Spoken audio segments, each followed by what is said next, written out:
ফারার 16ই December যে surrender অনুষ্ঠানটা হলো সেখানে কেন আমার মুক্তিযোদ্ধারা ছিল না?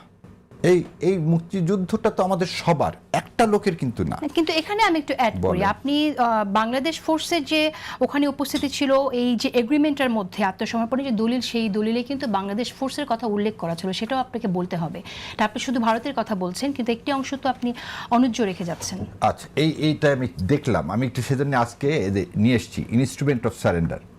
এটা একটু বলে দিই। প্রথম কোনো মিত্র বাহিনী বলে কোনো বাহিনী ছিল না। আবার মনে দিই জয়েন্ট ফোর্স বলে কোনো ফোর্স গঠন করা হয়নি, এরকম কোনো ট্রিটিও নাই। সো বাংলাদেশ এবং ইন্ডিয়ার যে একটা জয়েন্ট ফোর্স, আমাদের ফোর্সের সর্বাধিনায়ক ছিল জেনারেল MAJ ওসমানী, আর ইন্ডিয়ান ফোর্সের এইখানে দেখেন সুন্দর করে বলতেছে, আমি একটু পড়ে শোনাই যেটা নিয়ে এই মিসকোট হচ্ছে। The Pakistan eastern command agreed to surrender all Pakistani arm forces in Bangladesh to Lieutenant General Jagjit Singh Arora, General Officer Commanding in Chief of the India, and Bangladeshi forces in the Eastern Theater. Where is the Bangladeshi forces? Secondly, এখানে তার sign থাকতে হবে। এটা আপা ভালো জানেন যে contract হতে গেলে যদি একটা কন্ট্রাক্টের পার্টিতে আমরা তিনজন আছি, যদি তিনজন যদি সাইন না করে আমি আপনাকে বলতে পারি না you are bind by this. ঠিক আছে, আমরা এখানে বাংলাদেশ ফোর্সের কথা উল্লেখ করা আছে, সেটাই আমি বলতে চাইছি। না, আমি একটু পড়ি, ওখানে আমি শেষ করে দিই আরেকটু। The Pakistan eastern command shall come under the order of Lieutenant General Jagjit Singh Arora as soon as this instrument has been signed. Full stop. কোথায় বাংলাদেশ সৈন্যের কথা বলা আছে? আচ্ছা, এখন আমার প্রশ্ন হচ্ছে যে বাংলাদেশের মুক্তিযুদ্ধ নিয়ে আপনি যে কথাটা বলছেন, এখন মুক্তিযুদ্ধকে যেন খারিজ করে দেওয়ার মতো একটা অবস্থায় আমরা চলে যাচ্ছি। আপনার কথা শুনে এরকমটাই মনে হচ্ছে যে এটা বাংলাদেশের মানুষ মুক্তিযুদ্ধ করেনি, আপনি ভারতকে সামনে নিয়ে আসছেন। এই বক্তব্যটার সাথে ভারতের বক্তব্যের একটা মিল আমি দেখতে পাই, কারণ ভারত কিন্তু বরাবর বলে এসেছে এবং ভারতের বিভিন্ন দলিলেও আমরা দেখেছি যে এই যুদ্ধটা ছিল ভারতের সাথে পাকিস্তানের যুদ্ধ। আপনারা ভারতের এগেইনস্টে এত কথা বলেন, তাহলে ভারতের এই ন্যারেশন কেন আপনারা? এই জন্য একটু আগে বললাম 16ই ডিসেম্বর আমাদের মুক্তিযুদ্ধ না, মুক্তি দিবস হবে না। আমাদের মুক্তি দিবস হবে হচ্ছে 1972 সালের 13ই মার্চ। 1972 সালের 13ই মার্চ, যেদিন বঙ্গবন্ধুর দাবির পরিপ্রেক্ষিতে এদেশ থেকে 1.5 লক্ষ ইন্ডিয়ান সোলজার যখন এদেশ থেকে চলে গেল। আপনারা হয়তো জানেন কিনা জানি না, 16ই ডিসেম্বর যখন এই পাকিস্তানি সেনাবাহিনী সারেন্ডার করলো, তারপর সমস্ত বিভাগীয় জেলাগুলোর হেডকোয়ার্টারের ডিসিদেরকে ডেকে সেই জেলাগুলোর দায়িত্বভার নিয়েছিল ইন্ডিয়া। কেন তা নিবে? এবং এটা যদি শামসুল সাহেবের বইয়ে আপনার পড়লেই দেখতে পাবেন। সেই জন্যে যতদিন পর্যন্ত ইন্ডিয়ান সৈন্য এদেশে ছিল আমরা স্বাধীনতা পাইনি। আমরা মার্কেট মানে আধিপত্যবাদ, অর্থনৈতিক আধিপত্যবাদের কথা বাদ দেন, সৈন্য যতদিন 13ই মার্চ 1972 সাল পর্যন্ত এদেশে ছিল ততদিনকে আমাদের আসলে স্বাধীনতা হয়েছিল। তাহলে আমাদের স্বাধীনতা দিবস যখন 16ই ডিসেম্বর করতেছি, তখন মোদি যখন টুইট করে বলে 16ই ডিসেম্বর হচ্ছে ইন্ডিয়া পাকিস্তানের যুদ্ধ, যখন আমাদের সম্মানিত সেনাপ্রধানের সাথে ইন্ডিয়ান সেনাপ্রধানের মিটিং হয়, সেই মিটিংয়ের পিছনে জেনারেল অরোরা আর নিয়াজির সারেন্ডার ছবি দেওয়া হয়, এই যে অবমাননা আমার মুক্তিযোদ্ধাকে, এটা তো আমাদেরকে অবমাননা। আমরা তো এই অবমাননা মানার জন্য তো মুক্তিযুদ্ধ করিনি। মুক্তিযুদ্ধ তো আমাদের লক্ষ লক্ষকে মুক্তি সেনারা করছে। এই মুক্তি সেনা আমার আপনার ভাই বোন। ওকে, কিন্তু আত্মসমর্পণটা 16ই ডিসেম্বরে যে সময় হয়েছিল, সেই সময়ে আপনি উল্লেখ যেটা করা আছে সেটাকে আপনি না মেনে বলছেন 13ই মার্চে যাওয়ার কথা। সেই বিষয়ে আমরা মন্তব্য আমি জানবো, কিন্তু আপনার কাছে যে প্রশ্নটি রেখেছিলাম যে একটি দলের কর্মকাণ্ড 71-এ দেখেছে দেশবাসী, সেই বিষয়কে আপনি কিভাবে দেখছেন? আসলে কি দেশবাসী 71-এ দেখেছে কিনা, নাকি দেশবাসী ভুলে যাচ্ছে? একটি দল বলতে উনি পাকিস্তানের যে পাকিস্তান সেনাবাহিনীর যে অপারেশন, এটাকে মিন করছে না কোনো দলকে মিন করছে, এটা উনি যতক্ষণ পরিষ্কার করবে না ততক্ষণ মনে হয় আমাদের এর মধ্যে যাওয়া উচিত না। কেন বলতেছে এই কথা? যে বাংলাদেশ জামাত ইসলামকে যদি ইন করা হয় তাহলে এটা হবে না, কারণ তার মা এবং তার বাবা, যেমন বলি তার বাবা মুসলিম লীগকে অ্যাকোমোডেট করছেন।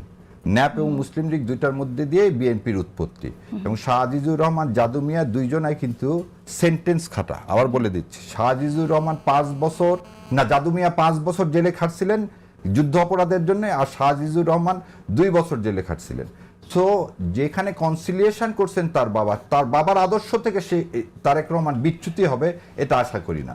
দ্বিতীয় কথা, 90 সালে জামাতে ইসলামের সমর্থন নিয়ে বেগম খালেদা জিয়া যখন সরকার করলেন, এবং আপনাদের একটা মনে আছে বোধহয়, বেগম খালেদা জিয়াও বলছিলেন এই দেলোয়ার হোসেন সাইদিদের যে বিচারটা হচ্ছে বিচারের নামে প্রহসন, এবং এই মির্জা আর মহাসচিব মহাদয় উনি পর্যন্ত বলেছেন এটা বিচারের নামে প্রহসন। সো আমাদের এই স্ট্যান্ডিংকে আমার ধারণা তারেক রহমান এইভাবে হয়তো অনেকে এটাকে ইন্টারপ্রেট করতে যাচ্ছে জামাতকে নিয়ে, এটা আসলে জামাত না। বিচারের নামে প্রহসন, যে বিচারিক হত্যাকাণ্ড হয়েছে সে কথাগুলো আমরা নিজেরাও অনেকবার কথা বলেছি, যে বিচারগুলো হয়েছে সেটা অনাকাঙ্ক্ষিত, যে পদ্ধতিতে আসামিকে থ্রেট দিয়ে গুম করে যেগুলো হয়েছে সেটা আমরা দেখেছি। কিন্তু এর অর্থ এই না যে মুক্তিযুদ্ধে যা ঘটেছে সেই স্মৃতিটা বিলোপ হয়ে যাবে মানুষের কাছ থেকে। বিএনপির সাথে কোন রাজনৈতিক দল যার বিরুদ্ধে এরকম সমালোচনা ছিল যে মুক্তিযুদ্ধের বিরুদ্ধে অবস্থান নেয়ার, তাকে গুরুত্ব দেওয়ার মধ্যে দিয়েও ইতিহাসে মুক্তিযুদ্ধ যে স্মৃতি, মুক্তিযুদ্ধে কোনো দলের যে কর্মকাণ্ড, সেইটা মানুষ ভুলে যাবে কিনা সেই প্রশ্নটা কিন্তু থেকেই যায়। আমি আসবো আপনার কাছে। রুমিন ফারহানা, আমরা এই প্রসঙ্গে আসি। যে কথাটি আসলে এখানে ব্যারিস্টার শাহরিয়ার কবির বললেন, এই কথাটি তো বিএনপি খারিজ করে দিতে পারবে না, যে বিএনপি তো তাদের সাথে নিয়ে সরকার গঠন করেছে এবং আরেকবারও তাদের সমর্থন নিয়ে সরকার গঠন করেছে। তো এরপরে এখন এসে যখন এই কথাটা বলতে হচ্ছে যে একটি দলের কর্মকাণ্ড একাত্তরে দেখেছে, তাহলে কি বিএনপি আফসোস করছে তাদেরকে সাথে নেয়ার জন্য, নাকি সেই দল সম্পর্কে কি আসলে বিষয়টা? আপনাকে অসংখ্য ধন্যবাদ। কথাটি এসছে আরেকটি কথার প্রেক্ষিতে। কথাটি কি, দীর্ঘদিন ধরেই আমরা দেখেছি বিএনপির প্রতিপক্ষ হিসেবে যেই দলগুলো মাঠে এখন ক্রিয়াশীল, তারা প্রায় বলবার চেষ্টা করেছে যে আওয়ামী লীগ বিএনপিকে দেখা হয়েছে, সো এইবার আমরা তৃতীয় আরেকটি পক্ষকে বা তৃতীয় আরেকটি রাজনৈতিক শক্তিকে দেখা যাক। বলা হয়েছে যে নৌকা ধানের শীষ, এক সাপের দুই বিষ, নাকি হ্যাঁ দুই সাপের একই বিষ, সরি দুই সাপের একই বিষ।